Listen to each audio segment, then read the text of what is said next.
ने केंद्रीय मंत्री पीयूष गोयल से विभिन्न मुद्दों पर बातचीत की।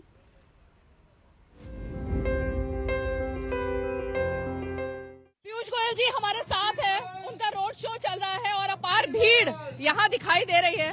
पीयूष जी अभी तक चुनाव लड़वाते थे 35 साल तक, और 35 साल बाद ये एक्सपीरियंस, पहले तो यही शेयर कीजिए, कैसा लग रहा है? बहुत ही आनंद आ रहा है।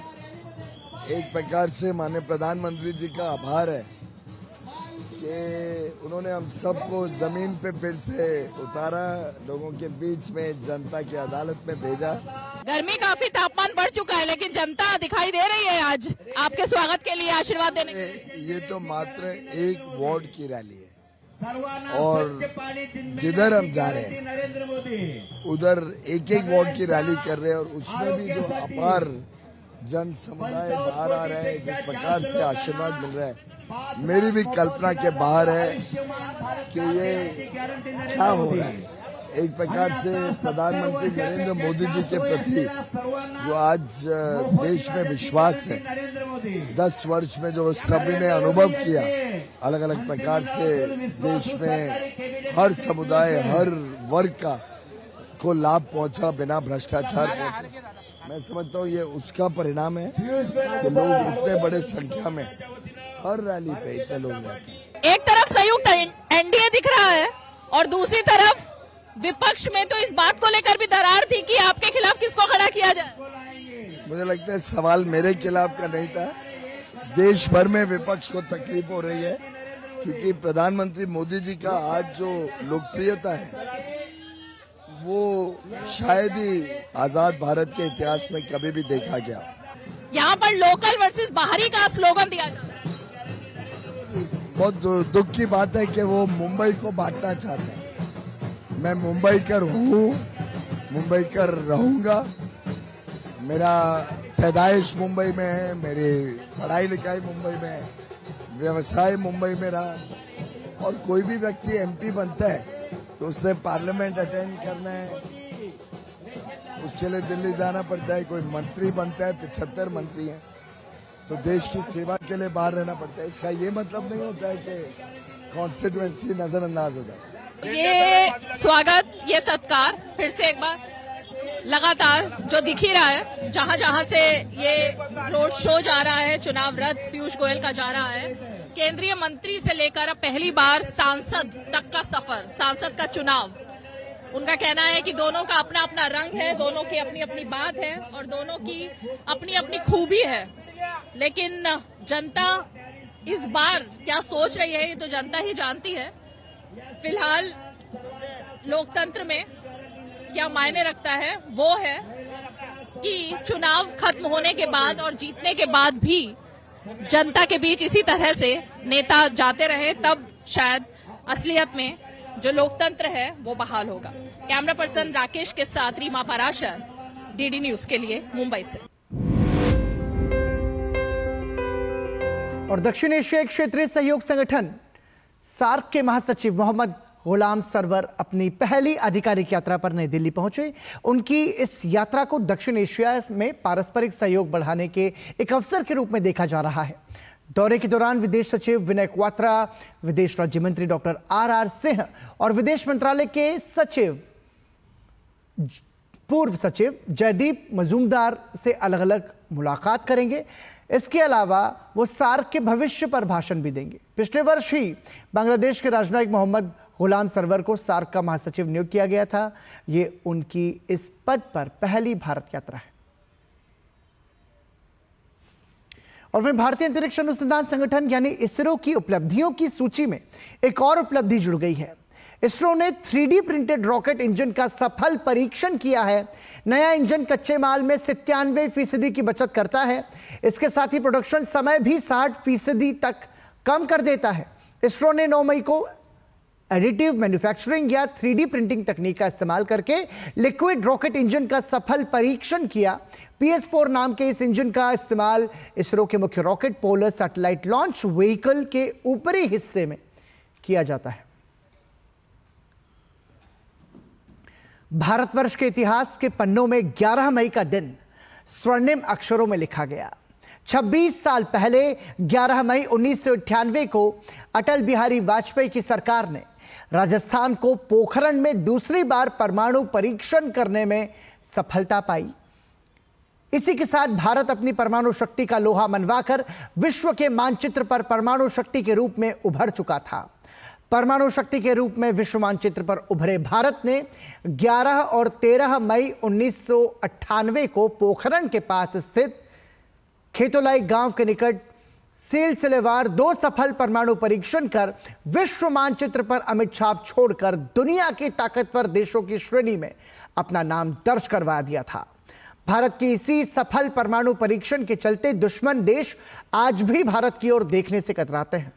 परमाणु परीक्षण के 26 साल पूरे हो जाने पर पोखरण उपखंड क्षेत्र के आम नागरिक अपने आप को गौरवान्वित महसूस कर रहे हैं। बहुत खुशी की बात है। परमाणु परीक्षण हमारे खेतोलाई गांव में ही आज ही के दिन 1998 में हुआ था। उसके बाद हमारे गांव खेतोलाई के नाम शक्ति स्थल भी नाम पड़ा, विश्व पटल पे हमारे गांव का नाम हुआ। बहुत ही खुशी की बात है। ये 11 मई 1998 की बात है और सुबह के समय में जो हमारी मिलिट्री फोर्स वगैरह थी उसका मूवमेंट शुरू हो गया था। अफसर वगैरह आए और उन्होंने है जो कहा कि भाई आप घरों से थोड़ा कीमती सामान बाहर निकाल दो, तो करीब 4 बजे शाम को है जो विस्फोट हो गया था। 11 मई को जो परमाणु परीक्षण हुआ था, इससे भारत की साख बहुत ही बड़ी है और इस पे हमें गर्व होना चाहिए। राष्ट्रीय जांच एजेंसी ने जम्मू में 6 स्थानों पर तलाशी अभियान चलाया। एनआईए ने यह तलाशी आतंक फैलाने की पाकिस्तान समर्थित साजिश के तहत की है। एनआईए की टीम ने जम्मू के डोडा, रामबन और किश्तवाड़ जिलों में व्यापक तलाशी अभियान चलाया। तलाशी में प्रतिबंधित आतंकवादी संगठनों के सहयोगियों से जुड़े समर्थकों और कैडरों से जुड़े परिसरों से डिजिटल उपकरणों, दस्तावेजों सहित आपत्तिजनक सामग्री जब्त की गई है। एनआईए ने आतंकी नेटवर्क के साथ साथ उनकी नई लॉन्च की गई शाखाओं को नष्ट करने के लिए 21 जून 2022 को स्वतः संज्ञान लेते हुए एक मामला दर्ज किया था। मामले की जांच के तहत एनआईए हाल ही के महीनों में विभिन्न स्थानों पर छापेमारी कर रही है। जम्मू कश्मीर पुलिस को एक बड़ी सफलता मिली है। पुलिस ने उधमपुर के बसंतगढ़ इलाके में एक विलेज डिफेंस गार्ड की हत्या में शामिल आतंकवादियों की सहायता करने और उन्हें रसद मुहैया कराने के आरोप में जावेद नामक एक व्यक्ति को गिरफ्तार किया। पुलिस ने इस संबंध में अन्य कई आरोपियों के स्केच जारी किए हैं और इनकी जानकारी देने वालों को 5 से 10 लाख रुपयों का इनाम देने की घोषणा भी की है। काफी सारे लोगों के साथ पूछताछ की है, थाने में बुला के, और उसमें हमें एक ब्रेक थ्रू मिला है कि एक जावेद नाम का लड़का जो कि लोहा नाठी कठुआ का रहने वाला है, उसका इन्वॉल्वमेंट जो है सामने आया है। उसको अभी तक हमने एक आदमी को अरेस्ट किया है। ये कुछ स्केचेस हमने बनाए हैं, इनका हुलिया, कद काठी, वो सब डिस्क्रिप्शन जो है सारा हम लोगों ने लोगों के इनपुट के ऊपर तैयार किया है। सभी जनता से और सभी कंसर्न से जो है रिक्वेस्ट करूंगा कि हमें ज़्यादा से ज़्यादा जो है इंफॉर्मेशन शेयर की जाए। और मैं आपको ये भी बताना चाहता हूं कि इस ऑपरेशन में जो भी हमारी मदद करेगा इन लोगों को न्यूट्रलाइज करने के लिए, हम एक आदमी के लिए 5 से 10 लाख रुपए देने के लिए हमारा डिपार्टमेंट जो है, हमारी सरकार तैयार है। सेनाध्यक्ष जनरल मनोज पांडे ने लद्दाख में वास्तविक नियंत्रण रेखा पर समग्र सुरक्षा स्थिति की व्यापक समीक्षा की। सेनाध्यक्ष ने लद्दाख में अग्रिम क्षेत्रों का दौरा कर भारतीय वायुसेना आईटीबीपी बीआरओ के जवानों के साथ बातचीत की और खराब मौसम और दुर्गम इलाके में काम करते समय उनके उच्च मनोबल और दृढ़ संकल्प के लिए उनकी सराहना की। हिमाचल प्रदेश में ट्रैकिंग के दौरान रीढ़ की हड्डी में चोट लगने के बाद अमेरिकी महिला को निकालने के लिए स्थानीय प्रशासन के अनुरोध पर भारतीय वायुसेना ने एक चीता हेलीकॉप्टर लॉन्च किया। भारतीय वायुसेना ने हिमाचल प्रदेश के तीसरी गांव के जोखिम भरे इलाके में महिला ट्रैकर को सफलतापूर्वक एयरलिफ्ट किया। आगे की चिकित्सा के लिए महिला को चंडीगढ़ ले जाया गया।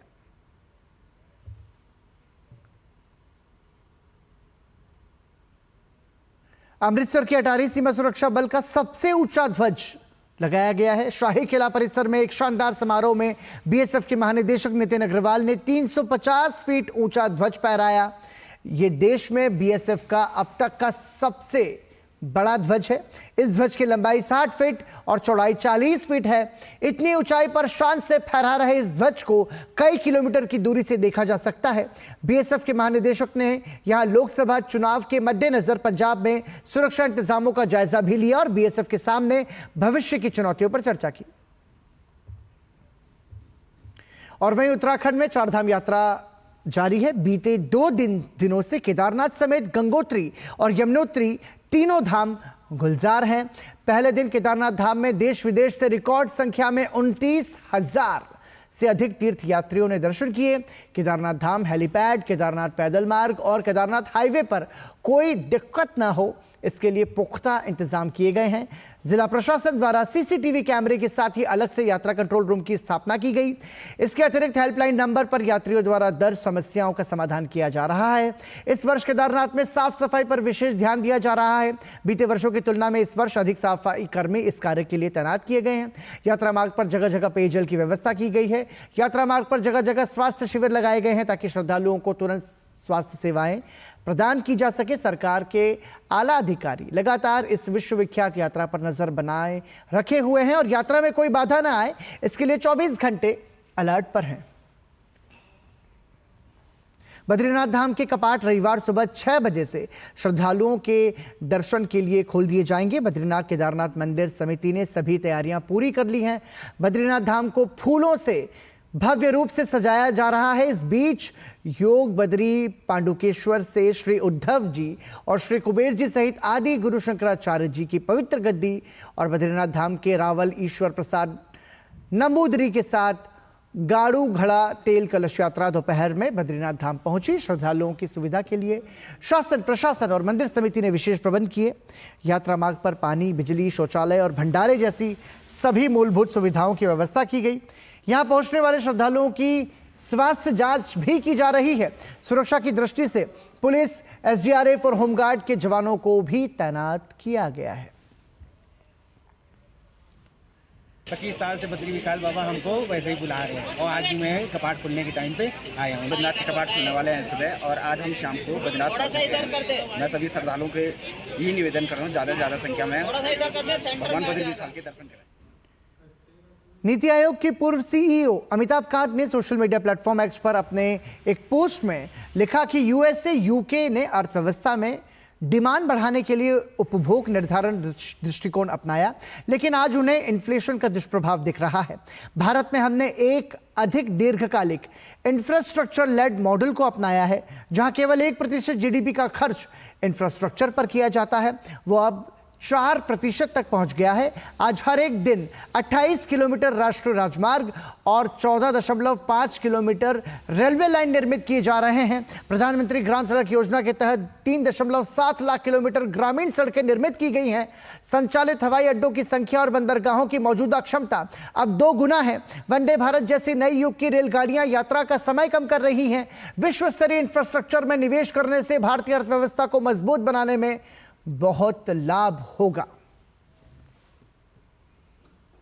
वहीं भारत के औद्योगिक उत्पादन सूचकांक यानी कि आईआईपी में 4.9% की बढ़ोतरी दर्ज हुई है।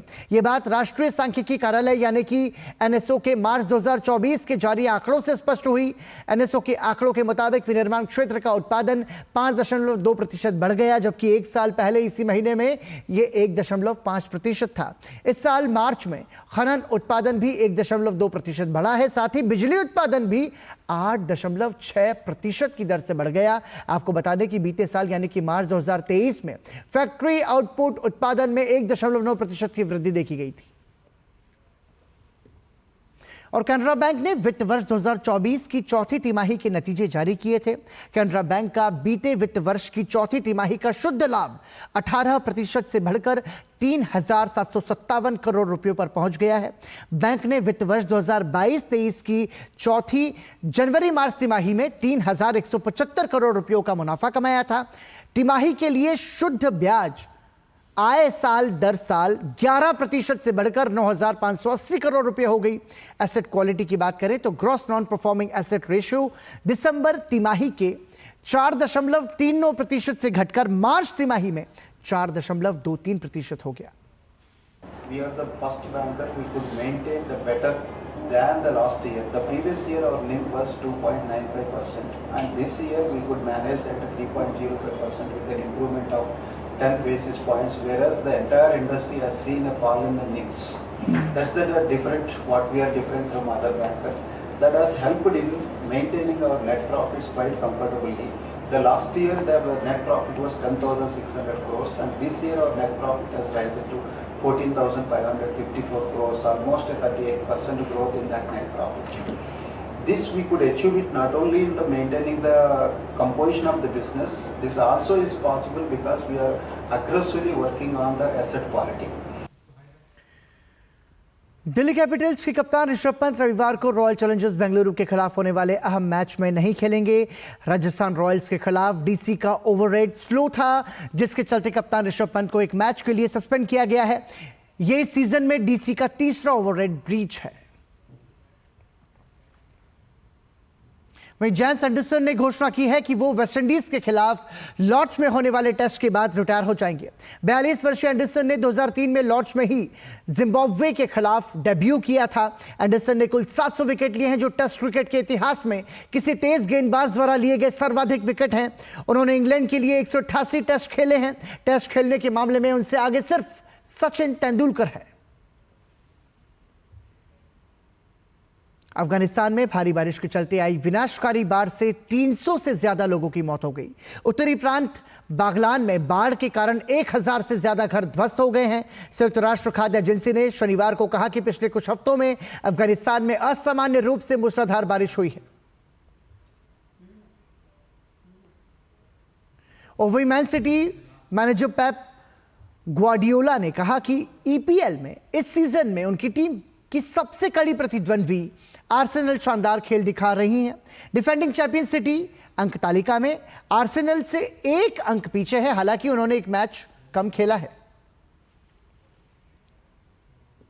और इसी के साथ ही समाचार में अभी के लिए इतना ही, लेकिन डीडी न्यूज पर खबरों का सफर कभी नहीं थमता। दीजिए इजाजत, शुभ रात्रि, अपना ख्याल रखिए, नमस्कार।